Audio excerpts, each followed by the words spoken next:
Akkasumas hamma gochuu qabnu goone irra garuu oolchuun hin danda'amne jechuudhaan kan isaan kaasanii namni du'a hin oolu haa ta'uti garuu aliin haadhu iyyuu malee hojiin isaa immoo waalchaan olii yookiin immoo jechuudhaan egaa keessumaa boollaan ol jechuudhaan kan isaan kaasanii jiranii seenaan isaanii. Amma sirni awwaalchaa gaggeeffamaati kan jiru aliin hara qabrii bu'ee jira hojiin isaa garuu qabrii ol jira maaliif walalee isaanillee je'ee jira osoo uleen illeen cabee tan abbaa gadaa hin cabu seerri hin cabu akkuma jeetti aliinis hojiin isaa qabrii ole arra qaamni isaa hara boollaa seenuusi hojiin isaa qabrii oli kanaafuu hojiin isaa kan barbaraan yaadatamuudha. Dr. Kabajaa Artist Ali Birraa ammaan tana iddoo dhaloota isaa bulchiinsa magaalaa Dirree Dhawaatti sirni awwaalcha isaa gaggeeffamaa jira akkaatuma sirna amantaatiin jechuudha. Haala ateen kan inni gaggeeffamaa jiru keessattuu aliin immoo nama waan gaarii uummataaf buusee darbedha. Nama uummataaf waa hojjetedha. Takka ofiisaaf nama hin jiraannedha. Kanaafiyyuu seenaan isaa hin dagatamu jechuudhaan kan kaafameeti jiru keessumaa wanti kaafame keessaati Alii Birraan nama addunyaa kanaaf jiraatee darbedha. Biyya kanaaf qofa osoo hin taane nama addunyaaf jiraatee darbedha. Muuziqaan immoo afaan addunyaa ta'uu nama baasee mul'isedha. Kanaafiyyu Aliin haa buyyuu malee lubbuun isaa haa darbuyyuu malee hojiin isaa lafarraa hin darbu hojiin isaa awwaalcha keessa hin galu jechuudhaan kan isaan kaasaati turan namoonni garaagaraa jechuudha. Artistoota akkasumas immoo namoonni bebbeekamoon aangawoonni mootummaa wantoonni isaan kaasaa turan keessaati hojiin Alii bayeeti kan inni mul'atu addunyaa irratti bahee mul'achaa jira. Kaleessa barsiisaa ture har'as ni barsiisa. Kaleessa kallattii dhaloota kaa'aa ture har'as hojiin Alii kan inni godhu kallattii hojiif kaa'a jechuudhaan kan isaan kaasaniiti jiranii keessattuu dhaloonni boor akka baruudhaaf boor mirga isaa akka inni falmatuudhaaf sirboonni Alii tokkoon isaanii eenyummaa ofii akka isaan of baranii taasisa. Kanaan cinaatti immoo eenyummaa qofallee osoo hin taane jireenyummaa hawaasummaa keessatti illee haala kamiin nama faana irra jiraachuun qaba. Yoo haala kamiin nama faana irra jiraadhe kan inni jireenya koo gaggeeffachuu danda'u kan jedhu keessatti illee sirboonni Alii akeektuu gaariidha jechuudhaan egaa namoonni kan isaan kaasan jechuudha. Akkasumas artistoonni hiriyyummaa akkasumas immoo walitti dhufeenya hedduu qabanis kanadha kan isaan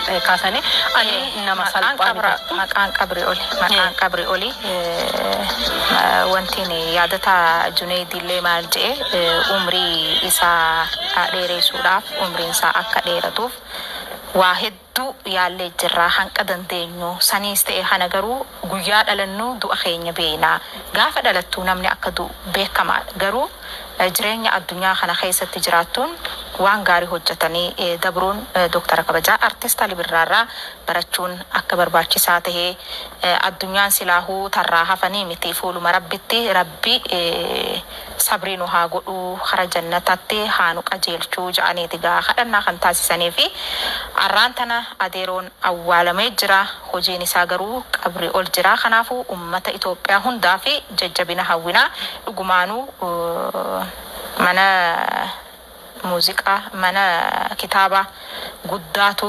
cufamee jechuun ni dandeenya garuu hojiin isaa hojjete akka hin cufamneef immoo ragaadha. Keessumaa egaa sirna awwaalchaa kun keessumaa egaa lubbuudhaan lafarraa darbus wantoonni lafarratti inni kaa'ee darbe immoo gahee guddaa ni taphataadha. Keessumaa biyyi kun tokkummaadhaan akka isheen dhaabbattuudhaaf dinagdeedhaan akka jabaattuudhaaf siyaasaan akka isheen jabaattuudhaaf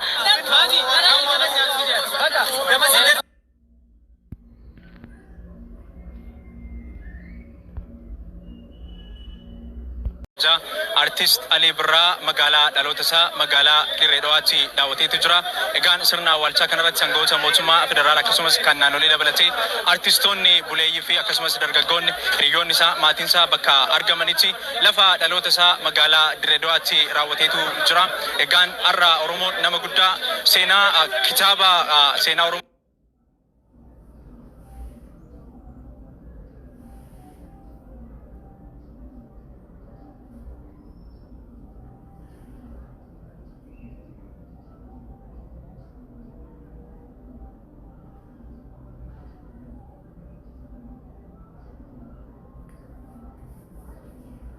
nama nama qabatee jiru nama artistii Oromoo guddisee nama beekamaa artistii Ali Birraa dhabdeetu jirti. Egaan gaggeessaan gootaas as magaalaa dhaloota isaa magaalaa Dirree Dhawaatti gaggeeffametu jira. Sirni awwaalcha isaas as magaalaa Dirree Dhawaatti raawwateetu jira. Dear viewers and listeners, this is the funeral ceremony of the late Dr. Artist Ali Birraa. Oben has been bringing you live since from the farewell ceremony to the funeral ceremony of the legend artist Ali Birraa. Ali Birraa is the renowned Oromo artist, not only the Oromo artist, is the great Ethiopian artist and is well-known artist across the region.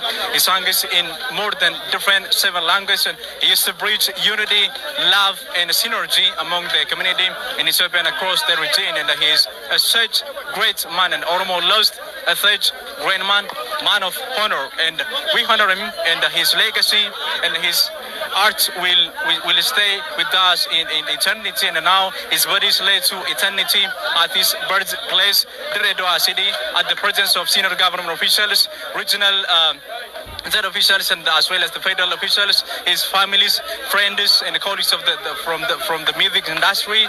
And we salute the late hero artist Ali Birraa. ክቡራን ተመልካቾቻችን የክቡር ዶክተር አርቲስት አሊ ብራ የቀብር ስነ ስርዓት በትውልድ ከተማው በድሬ ዳዋ ከተማ ተፈጽሟል። በዚህም የቀብር ስነ ስርዓት ላይ ከፍተኛ የመንግስት ባለስልጣናት እንዲሁም ከፌደራልና ከክልል ተገኝቷል። እንዲሁም ወዳጅ ዘመዶቹ የሙያ አጋሮቹ በተገኙበት በትውልድ ከተማው በድሬ ዳዋ ከተማ ተከናውኗል። ኦቤንም በቀጥታ ስርጭት እናንተ ጋር ሲደርስ ቆይቷል። ከበጀምቶ ታዳውቶ ተገኛ ጋር ስርኒ አዋልቻ አርቲስቲ ከበጀማ ዶክተር አሊ ብራ ኦቤን ተምሳሰገለቲን ሱራን ጋቱሬ ከነፈካታ አማ ተምሳሰገኝ ከለቲ ኦቤን ስቱዲዮ ሙምቻ አዳማ ራይት ፍፋ ቱርቲን ከሰን ኦቤን ወሊናቶ ወሊድ ደብኔ ጅራ አምቦን ጋ ሀለ ወሊገላ አቺ ጅሩ ኖ ሀሴ ጅራ ከይሱመቱ ዶክተር ከበጃ አርቲስት አሊ ብራ ጉያ አራንተና ሉቡን ኢሳ ሀረ ቀብሪቲ ገራ አዱኛ ሂስቴ ቢያ ከይሳ ሀንቀ ዶክተር ከበጃ ዩኒቨርሲቲ ድሬ ዳዋቲ ፊ ዩኒቨርሲቲ ጅማራ አከስማቲስ ሆጂ ኢኒ ሆጀቴኒ ፓርኪን ሚሊኒየሚ ፓርኪ አሊ ብራ ጃሙን አሲቲስ አዳማ ኸነቲሲ ዳንዲ አሊ ብራ ጃሙ ሞጋፈሞኒ ገሄ ጅራ ኩኒጋ እቲ ሀንቀታ አሊ ብራን ጆሉማ ኢሳ ራኻሴ ሀንቀ ኡምሪን ኢሳ አስገኤ አራንተና አዋለሙተቹዳ ወልተጂ ሙዚቃ ኸሙረቲ አከ ኢንጂፈቴ ቀልቢ ኢነማ ቀበቴቲ ኸንቱሬቹዳ አኩመ kantiibaan bulchiinsa magaalaa Dirree Dhawaa obbo Kadir Juhaar kaasanitti kanaafu aliin hojii isaatiin dhaloota biratti barabaraan kan yaadatamuudha. Aliin hojii inni hojjeteen amala gaarii inni qabuuniga hawaasni Itoophiyaa arraantana kan onneen isaa cabeechuudha. Ifni aliin qabsiise, ifni aliin umrii waggaa 14 isaatti qabsiise onnee nama hundaa keessaa kan hin dhaamneedha. Kanaafu imala isaa tana namni hundinuu artistoonnis ta'e namni hundinuu hordofuu akka qabuudha. Kan bakka wan garagaraati ergaa dabarsan keessatti kan akeekan jechuudha. Tole aliidhaan kana jennee ibsuun rakkisaadha. Inni jalqabumarraa isin kaasaa turre kabajamtoota hordoftoota keenya egaa jaallattoota isaa akkasumas immoo firoottan hiriyoottan isaa hundaafuu jajjabina hawwina.